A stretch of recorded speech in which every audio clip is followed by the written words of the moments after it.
Alustame õhtupoolse plokiga ja jääme maastikule, aga läheme maastikust tähenduste ja sümboliteni. Ja mul on au anda esiteks sõna Hellar Lillele Sõjamuuseumist, rääkimaks monumentidest ja nende tähendustest ja nende hoidmisest.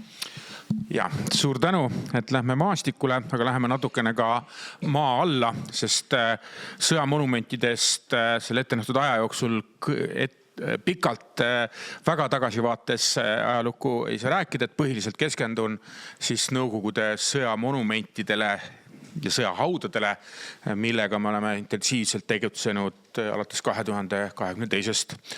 aastast. Aga siin ilmselt ei ole see teile uudiseks, aga lihtsalt, et teadaolevalt, aga kindlasti Robert või keegi võib parandada, peaksid olema need kõige vanemad Eesti sõjamonumendid, mis siiani on säilinud Liivi sõja ajast. Ja mõnikord ka monumendi teemaga tegeledes on mõnikord küsitud, et seesama siis siit poolt vaadates vasakpoolne see Mäos, see Maljuta Skuratovi monument, et see oli ka üks paha mees, et miks te siis seda maha ei tõmba.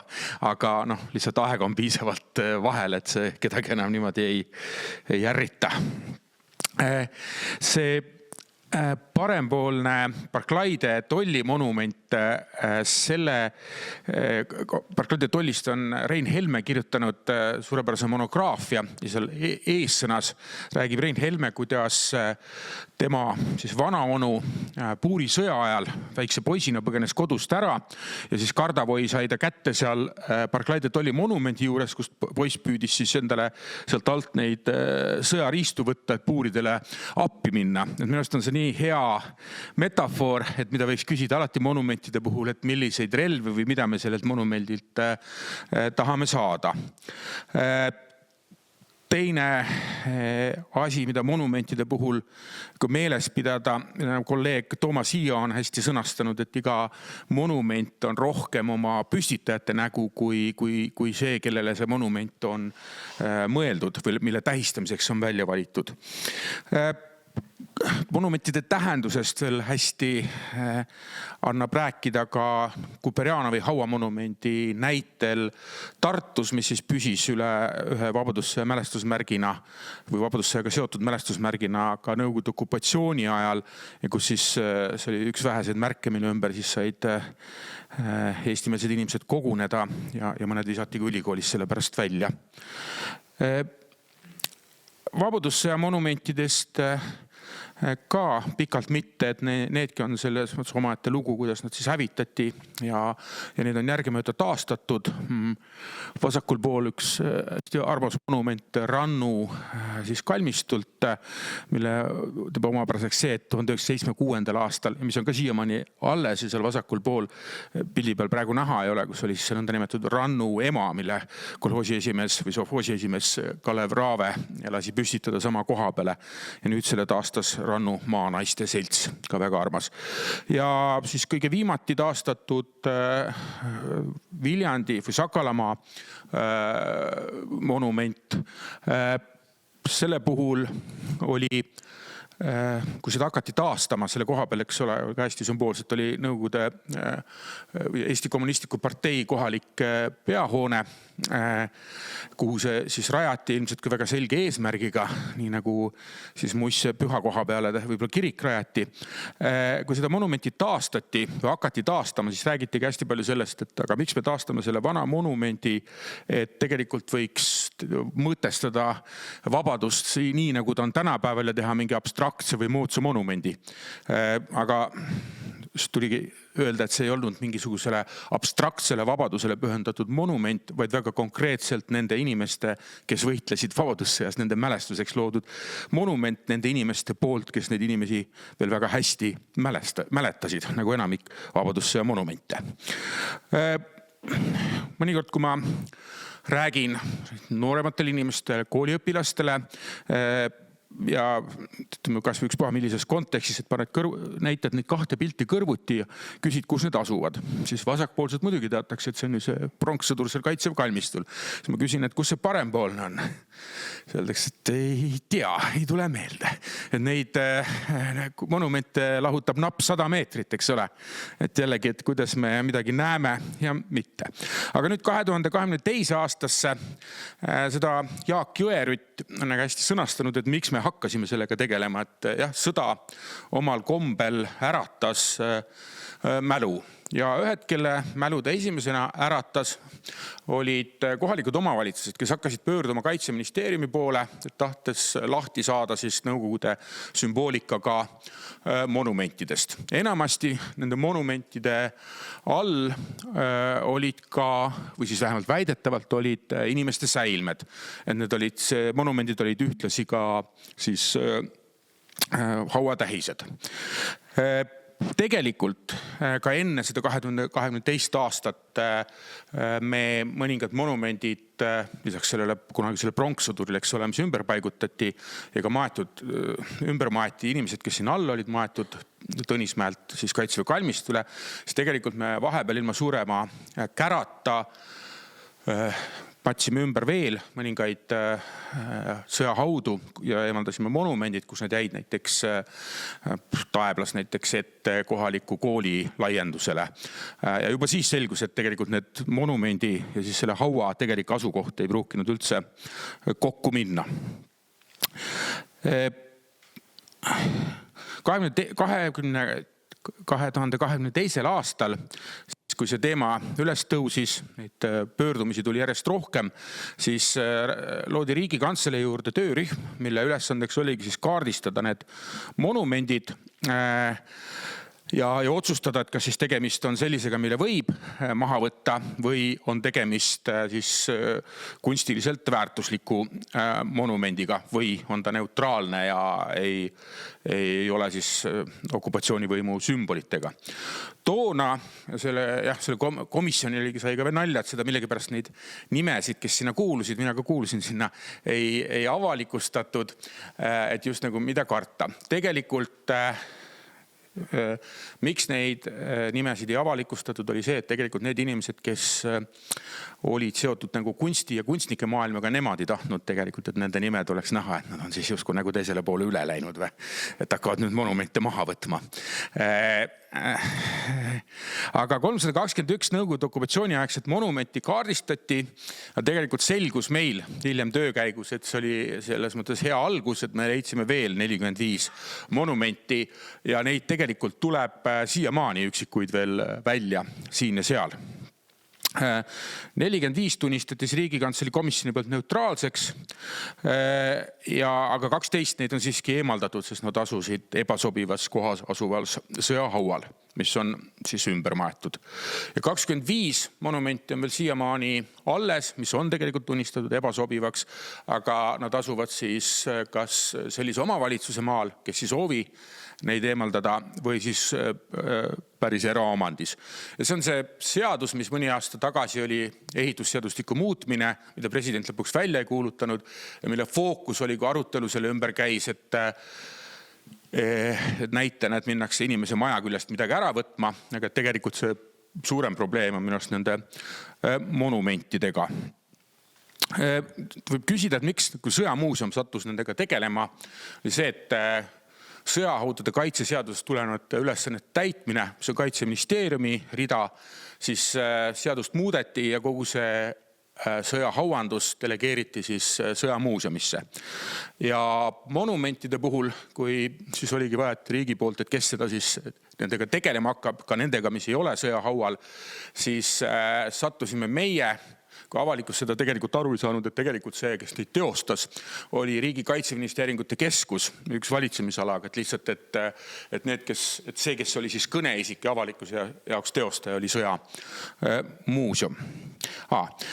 Selle pildi näitel saab iseloomustada, et mida me põnevat avastasime nende monumentide ja haudadega tegeledes, et see pildil on näha siis Pikas sillas Võrtsjärv üle Väike Emajõe, kus on sild, eks ole.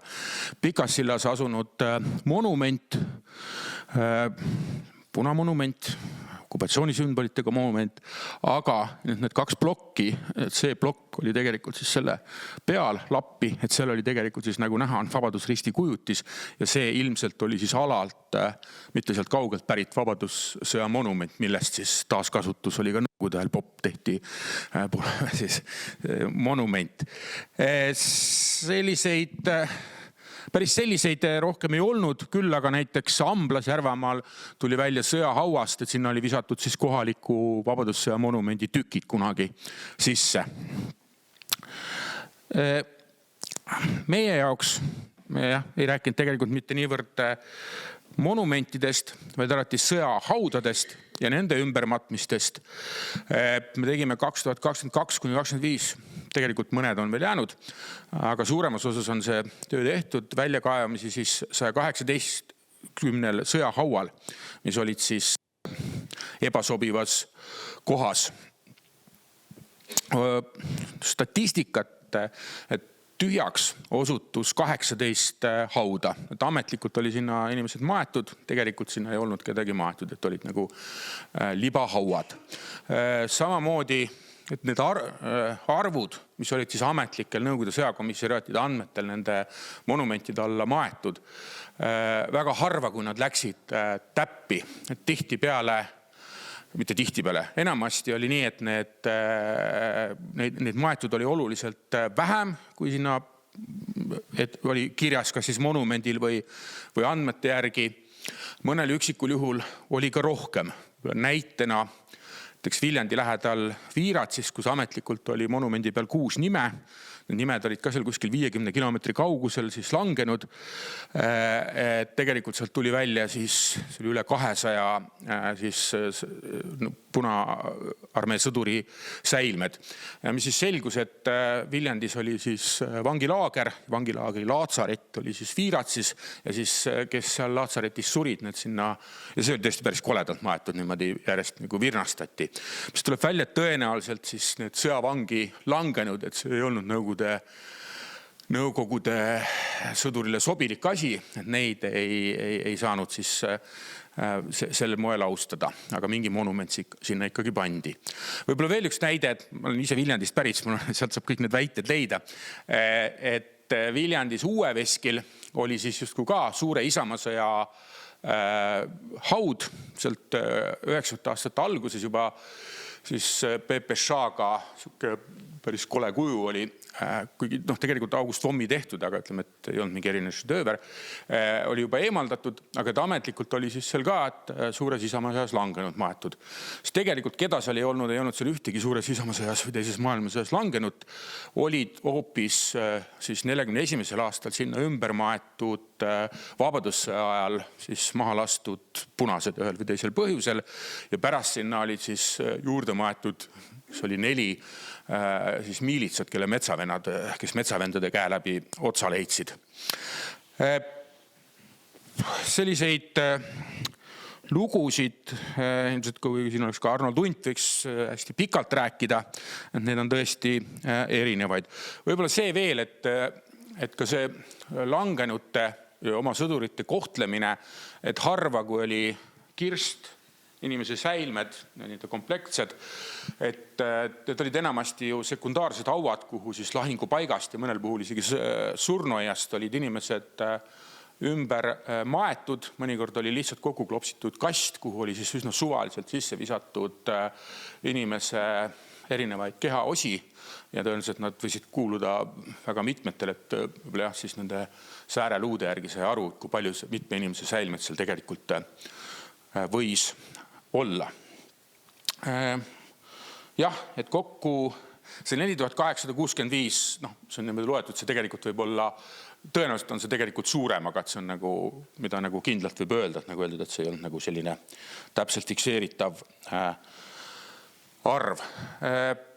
Mõnel puhul, just siis võib-olla ka need tsiviilisikud, kes siis olid Saksa okupatsiooni ajal maha lastud või surma saanud ühel või teisel kombel, et nende puhul paljudel inimestel oli nagu perekonna legend, et jah, et me teame, et meie siis keegi esivanem on ka sinna maetud, et me tahaks nagu seda kätte saada.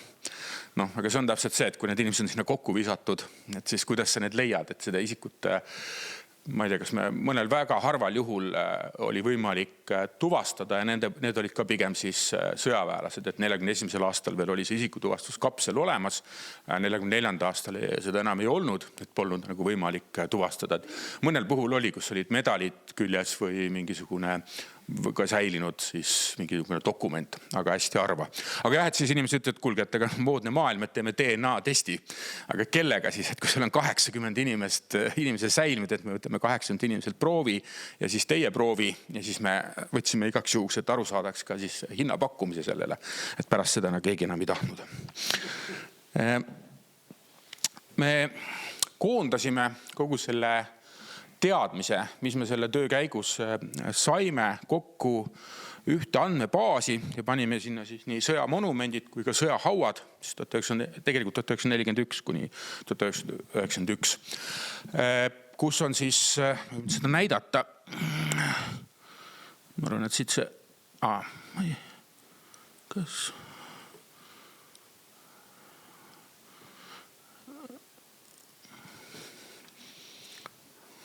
Ja, et see on meie koduleheküljel siis olemas selline kaart, et kui panna siin siis klikkida selle koha peal, siis saab andmetena kätte, et keda sinna ametlikult, kui oli sõjahauaga tegemist, on maetud, kui palju me tegelikult sealt leidsime inimesi ja kõik muu võimalik info, mis on muidugi ebaühtlane selles mõttes, et osade kohta on rohkem teada, osade kohta vähem. Oleme püütud sinna ka pilte panna nendest monumentidest või matustest või kõik ajaleheartiklitest ka juurde linkida ja see tegelikult ka täieneb, sest inimesed, kes seda kasutavad ja seda kasutatakse ja kui oma kodukandist mõnda asja tead, siis seda teadmist antakse ka edasi, et selles mõttes ma kutsun ka kõiki üles, et sellega tutvuma, kui on infot, et siis et seda ka meiega jagada. Nüüd hästi palju nende monumentide puhul räägiti taustal ka sellest, et esiteks oli see küsimus, et kas ja miks seda on üldse vaja teha. Mõned inimesed ütlesid, et need sõdurid ei ole ju milleski süüdi. Et küsimus ei ole mitte ühegi sõduri süüs. Sõdur ei olegi süüdi, kui ta otseselt sõjakurjategija ei ole. Et küsimus oli lihtsalt selles, et need inimesed ümbermatta kalmistutele. Et tegelikult need väljaspool kalmistud asuvad siis sõjahauad ja monumendid, et need olid ilmselgelt nagu ideoloogilistel kaalutlustel tehtud, et anda sellele monumendile ja väga kavalasti tegelikult tehtud, et nad püsisid ju tegelikult üle 30 aasta pärast iseseisvuse taastamist siis hauapaigaga kaasas käiv pühadus. Et just nagu ei ole sobilik, ei tohi puutuda. Tegelikult ma arvan, et nende sõdurite mälestus on ja mälestus ja väärikus on paremini tagatud kalmistutel, kuhu nad on ümber maetud. Siin mõningaid tsitaate nende ümbermõtestamise kohta, aga see pilt on tehtud sügisel, kui sõidad mööda Pirita teed, see on siis Maarjamäe Balti jääretke monument. See tegelikult meie tellisime sellele, kuna ta asub sõjahaual, siis Saksa sõjahaual ka ekspertiisi, et see tegelikult on nagu ohtlik ja see tuleb nagu lähemal ajal ära otsustada, mis sellega saab. Minu seisukoht on, et selle võiks sealt maha võtta, sest ta on sõjahaual ja kui mõtleme, et millele ta on loodud, siis ta on tegelikult täpselt Eesti Vabariigi väljakuulutamise varjutamiseks loodud teise sündmuse mälestusmärk. Aga jah, et nende ümbermõtestamise kohta minu lemmik on see Enn Põlluaasa tsitaat, et kelle arvates oleks võinud sellest Maarjamäe monumendist teha siis vabadussamba. üks monument on Eestis igal juhul õnnestult ümber mõtestatud, et see on see Narva jõe kaldal olnud tank, et ta on museaalses keskkonnas ja ta ei ole enam selles mõttes ideoloogiliselt laetud, ta on ülejäänud sõjatehnika keskel, mõlemalt poolt teises maailmasõjas sõdinud sõjatehnika keskel. Meie saime selle kaudu muidugi tohutult hea turunduse, mida ühegi kampaaniaga kunagi ei osta. Meil käisid tuhanded inimesed mingitel nädalavahetustel vooridena Ida-Virumaalt, aga ka igalt poolt mujalt. Alguses mõned inimesed tahtsid ka küünlaid panna, aga muuseumis tuld ju ei tehta, et selles mõttes on väga lihtne keelata. Mõned nelgid sinna tulid, aga mis minu arust oli hea tõestus, et muuseum see on muusade koda, et kui ka sellised agressiivselt või laetud inimesed tulid, et kus meie tank on ja näidake ja siis neile müüdi pilet ja öeldi, et vaadake, tutvuge muude ekspositsiooniga ka, siis inimesed tegelikult rahunesid maha, et selles mõttes muusade koda või kodu töötab. Nii, aga siin ma praegu lõpetan ja kui on küsimusi, siis hea meelega vastan. Suur aitäh!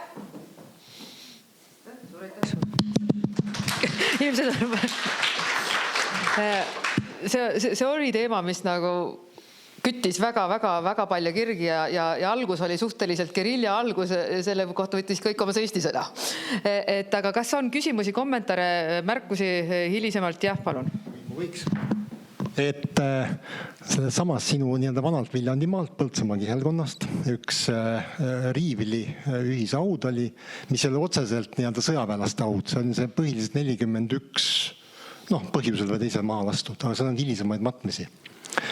Ja võttis kõigepealt Muinsuskaitseamet sellelt ajale mõnestise kaitse ära, siis kaevati välja sealt 18 inimest, aga ülejäänud jäid kõik sinna.